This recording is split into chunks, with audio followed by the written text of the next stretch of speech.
जय भीम, जय भारत दोस्तों। Book fair India YouTube channel पर आप सभी का स्वागत है। आज मैं आपको किसी बहुजन महापुरुष के जीवन से जुड़ी हुई कोई सच्ची संघर्ष गाथा सुनाने नहीं आया हूँ, बल्कि आज मैं आपको कुछ ऐसे वर्तमान मुद्दे के बारे में या कुछ ऐसी बातों के बारे में बताने आया हूँ जो वर्तमान में आज मैं देख रहा हूँ। जैसे वर्तमान में बहुजन समाज के जो नौजवान साथी है, जो पढ़ लिख कर कहीं सरकारी अच्छी नौकरी लग गए या कहीं बड़े अधिकारी लग गए बन गए हैं, तो वो आज एक बात बोलते हैं कि हम अगर पढ़ते नहीं तो हम नौकरी नहीं लगते। तो ये जो आज मेहनत हम कर रहे हैं, इसी के बल पर आज हमें नौकरी मिली है। बाबा साहब ने क्या किया, अगर हम पढ़ते नहीं, अगर हम कम्पिटिटिव एग्ज़ाम पास नहीं करते तो हम आज नौकरी नहीं लग पाते। तो हम जो आज जहाँ पर है अपनी मेहनत के बल पर है, ना कि बाबा साहब के कारण। तो मैं उन सबको बताना चाहूँगा कि आप अपनी मेहनत जब दिखाते जब आपको पढ़ने का अधिकार होता। आपको पढ़ने का अधिकार ही बाबा साहब अम्बेडकर ने दिलाया है। अगर आपको पढ़ने का अधिकार न दिया होता या बाबा साहब ने आपके अधिकारों की लड़ाई ना लड़ी होती, तो आज जो आप अधिकारी या कर्मचारी बने हुए हैं वो कभी ना बन पाते। मैं हमेशा एक बात बोलता हूँ कि हमारे जो पुरखे थे वे हमसे ज़्यादा काबिल और हमसे ज़्यादा होनहार थे, लेकिन उनके पास एक ऐसी चीज़ नहीं थी जो आज हमारे पास है, और वो है बाबा साहब का लिखा हुआ संविधान। इस संविधान की बदौलत ही हमें सारे अधिकार प्राप्त हुए हैं। वरना बाबा साहब अमेरिका में पढ़े, इंग्लैंड में पढ़े और जर्मनी में जाके पढ़े। अगर बाबा साहब चाहते तो अपना सुखपूर्व जीवन वहाँ व्यतीत कर सकते थे, अपने परिवार को वहाँ ले जा सकते थे और अपनी ज़िंदगी आराम से जी सकते थे। लेकिन इन देशों में पढ़ने के बाद भी बाबा साहब वापस आए, हमारे देश में वापस आए, और इस बहुजन समाज के ऊपर जो हजारों सालों से जो अशिक्षा की जो बेड़ियाँ पड़ी हुई थी उससे निकालने के लिए बाबा साहब ने संघर्ष किया। बाबा साहब के संघर्ष के कारण ही हमें अधिकार मिले, समानता का अधिकार, स्वतंत्रता का अधिकार, न्याय का अधिकार, सम्मान पूर्वक सीना उठाकर जीने का अधिकार, इसके अलावा नौकरी का अधिकार, वोट डालने का अधिकार, चुनाव लड़ने का अधिकार, अच्छे मकानों में रहने का अधिकार, अच्छा खाना खाने का अधिकार, अच्छे कपड़े पहनने का अधिकार, शिक्षा का अधिकार, रोजगार का अधिकार, सुरक्षा का अधिकार, स्वास्थ्य का अधिकार, ये सारे अधिकार जो हमें आज प्राप्त है, बहुजन समाज को जो प्राप्त है, ये सिर्फ और सिर्फ बाबा साहब अम्बेडकर और बहुजन महापुरुषों की संघर्ष के कारण ही हमें मिल पाया है। आप एक बार सोच के देखिए कि हमारे जो पुरखे थे उनको सरकारी नौकरी क्यों नहीं मिली, वह बड़े अधिकारी क्यों नहीं बन पाए, वे सरकारी कर्मचारी क्यों नहीं बन पाए, वो अलग अलग विभागों में बड़े पदों पर क्यों नहीं पहुंच पाए। क्योंकि उस वक्त बाबा साहब का संविधान नहीं था जो सबको समानता का अधिकार दिलाता है, जो सभी को अपनी हुनर दिखाने का मौका देता है। जब से 1950 से संविधान लागू हुआ, तब से ही हमारे बहुजन महापुरुषों ने संघर्ष के बाद ये संविधान मिला है, और इस संविधान की बदौलत ही हम आज तरक्की कर पा रहे हैं। तो हमारा फर्ज बनता है उस संविधान को बचाने के लिए काम करें, उस संविधान को पूरे देश में सही से लागू कराने के लिए काम करें, देश में लोकतंत्र पर विश्वास करें, देश की न्याय प्रणाली पर विश्वास करें और देश के संविधान पर विश्वास करें। विश्वास कीजिए, आपको जो अधिकार आज प्राप्त है, अगर बहुजन महापुरुषों ने संघर्ष का रास्ता ना अपनाया होता तो हमें जो आज ये जितने अधिकार मैंने उपरोक्त गिनवाए हैं उनमें से एक भी अधिकार हमें ना मिला होता। ये सारी देन बहुजन महापुरुषों की है।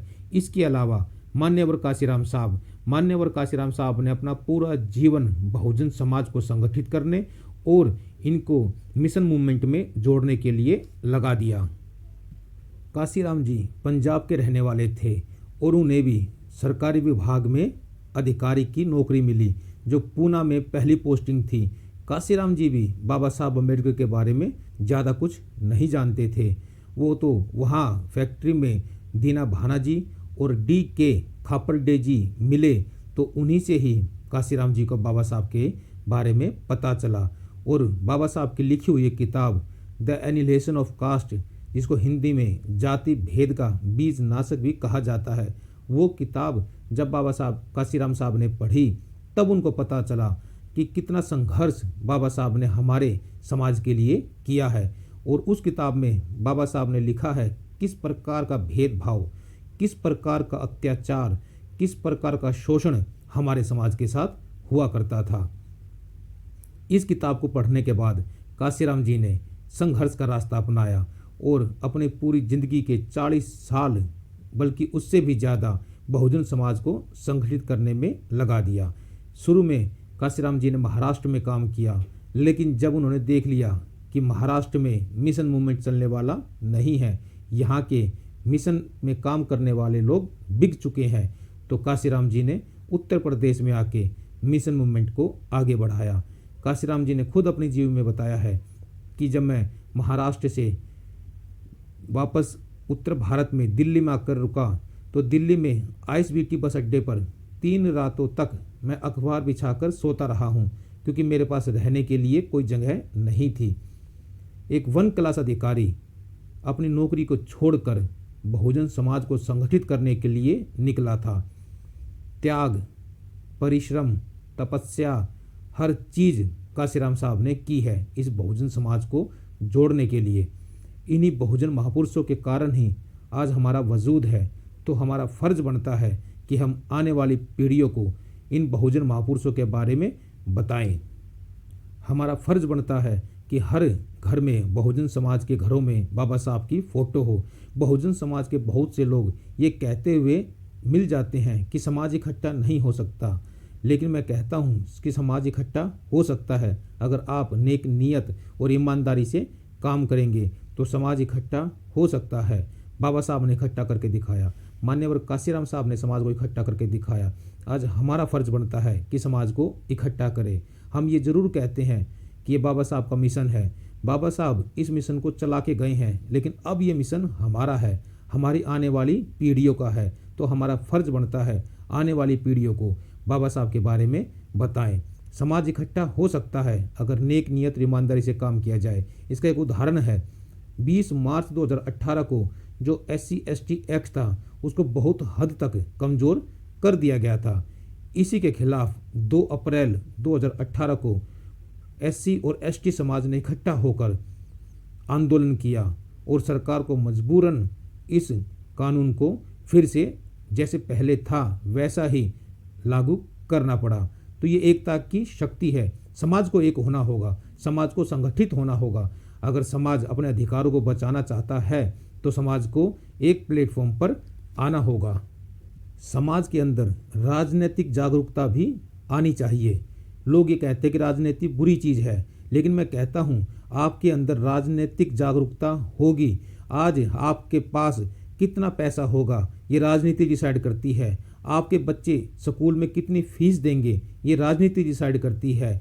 आपके ऊपर कितने टैक्स लगेंगे ये राजनीति डिसाइड करती है। आपको कितनी तनख्वाह मिलेगी ये राजनीति डिसाइड करती है। आपके बाहर रोड बनेगा या नहीं बनेगा ये राजनीति डिसाइड करती है। आपकी हर सुबह उठने से बाद और शाम को सोने से पहले आप पूरा दिन में हर चीज़ ये राजनीति डिसाइड करती है कि आप क्या खाओगे, कितना महंगा खाओगे, क्या पहनोगे, कितना महंगा पहनोगे। हर चीज़ राजनीति डिसाइड करती है। तो भाई और बहनों, राजनीति खराब नहीं है। राजनीति में जो खराब लोग आ जाते हैं उसके कारण ही राजनीति खराब होती है। अगर हमारा बहुजन समाज के पढ़े लिखे लोग राजनीति में आएंगे तो राजनीति अच्छी हो जाएगी। तो राजनीतिक जागरूकता भी समाज में बहुत ज़रूरी है ताकि बहुजन समाज के लोग भी राजनीतिक एकता में संगठित हो और राजनीति में बढ़ चढ़कर हिस्सा ले। आज हमारे देश में लड़कियां भी अपना नाम रोशन कर रही हैं, चाहे वो शिक्षा का क्षेत्र हो या खेल का क्षेत्र हो या विज्ञान का क्षेत्र हो। हर जगह लड़कियां अपना डंका बजा रही है। भारत में पहला स्कूल लड़कियों के लिए जो खोला गया वो माता सावित्रीबाई फुले और महात्मा ज्योतिराव फुले जी के द्वारा सन 1848 में खोला गया था। अगर वो स्कूल ना खोला गया होता, वो शुरुआत ना की गई होती, तो आज जो लड़कियां सर उठाकर इस स्वतंत्र भारत में, आज़ाद भारत में अपना नाम रोशन कर रही हैं, वो ना कर रही होती।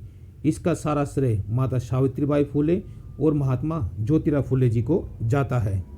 अगर हम पिछले 20 सालों को देखते हैं तो 20 सालों में मिशन मूवमेंट में काफ़ी फैलाव हुआ है, काफ़ी लोग जागरूक हुए हैं, काफ़ी लोग बाबा साहब के मिशन को जानने लगे हैं और इसका सबसे बड़ा श्रेय सोशल मीडिया को जाता है। लेकिन एक इसका दूसरा पहलू भी है। अगर हम पिछले 20 सालों पर नज़र डालते हैं तो बहुजन समाज के अधिकार इन पिछले 20 सालों में बहुत कम हुए हैं। नौकरी के अधिकार देखिए, ज़्यादातर सरकारी नौकरियों को ठेकेदारी पे कर दिया गया है, जहां आरक्षण खत्म कर दिया गया है। तो 20 सालों में जहां बहुजन समाज में मिशन मूवमेंट के प्रति जागरूकता आई है, वहीं पिछले 20 सालों में जो है बहुजन समाज के बहुत से अधिकार खत्म भी हुए हैं। तो हमारा फर्ज बनता है कि संगठित हो। आपने एक नाम सुना होगा, संगठन अमेरिका का नाटो, जिसमें 29 देश शामिल है। इसमें अगर कोई भी दूसरा देश इन 29 देशों पे हमला करता है या इन 29 देशों के किसी एक देश पर हमला करता है तो वो है 29 देशों पर हमला समझा जाता है। इसी प्रकार हमारा फर्ज बनता है कि अगर एक बहुजन समाज की किसी एक जाति पर हमला होगा तो पूरे बहुजन समाज पर हमला समझा जाना चाहिए और उसको डट कर विरोध किया जाना चाहिए। जिस प्रकार सन 1965 में जब भारत और पाकिस्तान का युद्ध हुआ तो तत्कालीन प्रधानमंत्री लाल बहादुर शास्त्री जी ने एक नारा दिया था, जय जवान जय किसान, क्योंकि उस वक्त हमें जवानों की भी ज़रूरत थी और किसानों की भी ज़रूरत थी।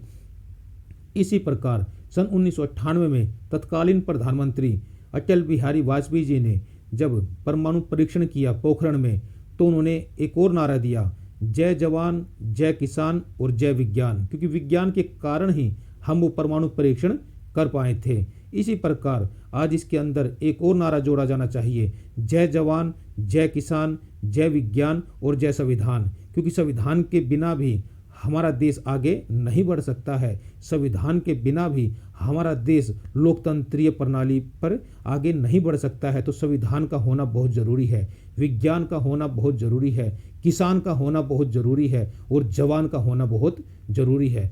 अगर देश को आगे बढ़ना है, अगर देश को संगठित रहना है तो इन्हीं 4 नारों पर आगे बढ़ना होगा। बहुजन महापुरुषों ने बहुत संघर्ष किया है।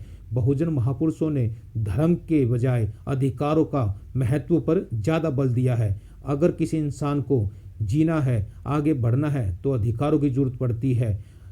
बिना धर्म के एक इंसान जिंदा रह सकता है, लेकिन बिना अधिकारों के लिए नहीं। तो अधिकार भीख में नहीं मिलते, अधिकारों की लड़ाई लड़नी पड़ती है, अधिकारों के लिए संघर्ष करना पड़ता है, जैसे बहुजन महापुरुषों ने किया। आज हमारा फर्ज बनता है, अब फिर से कोई काशीराम साहब नहीं आएंगे और फिर से कोई बाबा साहब अम्बेडकर नहीं आएंगे, अब फिर से कोई कबीर साहब नहीं आएंगे, फिर से कोई ज्योतिराव फुले जी नहीं आएंगे। हमें मिलकर इन बहुजन महापुरुषों की जो कमी आज हमारे समाज में खल रही है, हमें मिलकर उस कमी को दूर करना होगा, मिलकर संगठित होना होगा, मिलकर संघर्ष करना होगा और इस देश को आगे बढ़ाना होगा। बिना शिक्षा के कोई भी देश आगे नहीं बढ़ सकता है। तो शिक्षित होना होगा, संगठित होना होगा और संघर्ष करना होगा। आज के लिए बस इतना ही। अगर आपने book fair India YouTube channel को सब्सक्राइब नहीं किया है तो सब्सक्राइब जरूर करें, अपने दोस्तों के साथ शेयर करें और कमेंट करें। मिलते हैं एक और वीडियो में, तब तक के लिए जय भीम जय भारत।